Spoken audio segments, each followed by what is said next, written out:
When you buy a new car, truck, or SUV, how long do you plan on keeping it? 5 years, 7 years, 10 years, or until it dies? If and when you decide to sell it or trade it in, how much can you get for it? Will it hold its value? Well, since car companies are scaling back on their sedans and cars, here are the SUVs with the highest depreciation over 5 years of ownership. At number 10, the Cadillac Escalade. While three-row SUVs like the Toyota Highlander and Dodge Durango showed lower than average depreciation, the Escalade sat at the other end of the spectrum. After 5 years, this model dropped about 60% in value, according to data. As studies show in the past, luxury models tend to have much higher depreciation than non-luxury vehicles. Escalade was not an exception. At number 9, the Volvo XC60. Whether you call it a wagon, a crossover, or an SUV, the Volvo XC60 was among the utility vehicles with the highest depreciation in recent years. Compared to the average SUV at 52%, the XC60's drop in value was about 1/6 higher. In this case, the redesign year also played a factor. Since the XC60 got overhauled in 2014, any models from the earlier generation immediately became less valuable. Number 8, GMC Yukon XL. Whether you consider the GMC Yukon to be a luxury vehicle or more of an upscale trim, IC Cars CEO Fawn Lai said it didn't matter as far as value was concerned. Quote, a new Yukon XL is priced like a luxury vehicle with an average price of $67,000. So it is no surprise that it drastically depreciates as a luxury vehicle would, end quote. After 5 years, buyers were getting about $26,000 back on average. Number 7, Lincoln MKX. While the MKX gets high marks for its comfortable cabin and capable powertrain, this crossover doesn't hold its value very well. After 5 years, owners watched an average of 62% disappear from the original price. With Lincoln bringing out the Nautilus to replace the MKX, used car shoppers will see even lower prices, meaning better deals, on this model in 2019. Number 6, BMW X6. Several BMW crossovers ended up among the highest depreciating models in the IC car study.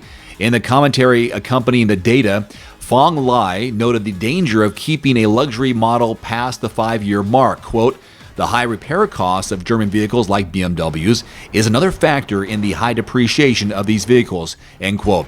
That was enough for owners to accept 37% of what they paid for on their X6.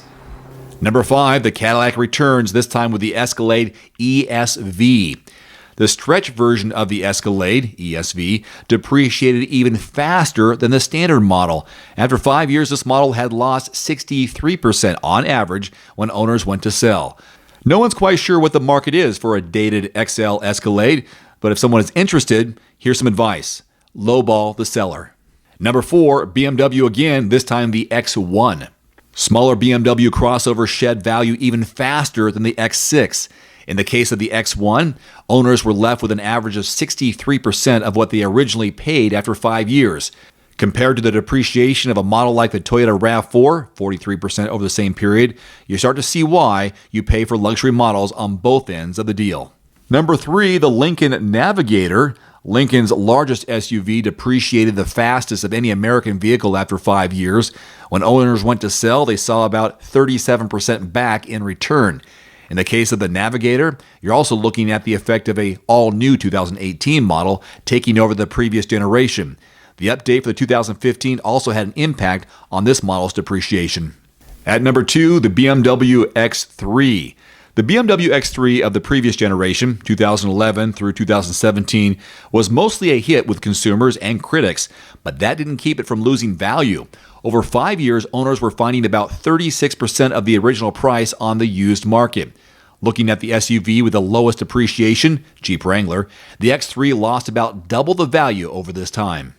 And the SUV with the highest depreciation after 5 years of ownership, it is the BMW X5. With the BMW X5, you're looking at a perfect storm for high depreciation. For starters, imported luxury models are bound to lose value at a rapid pace.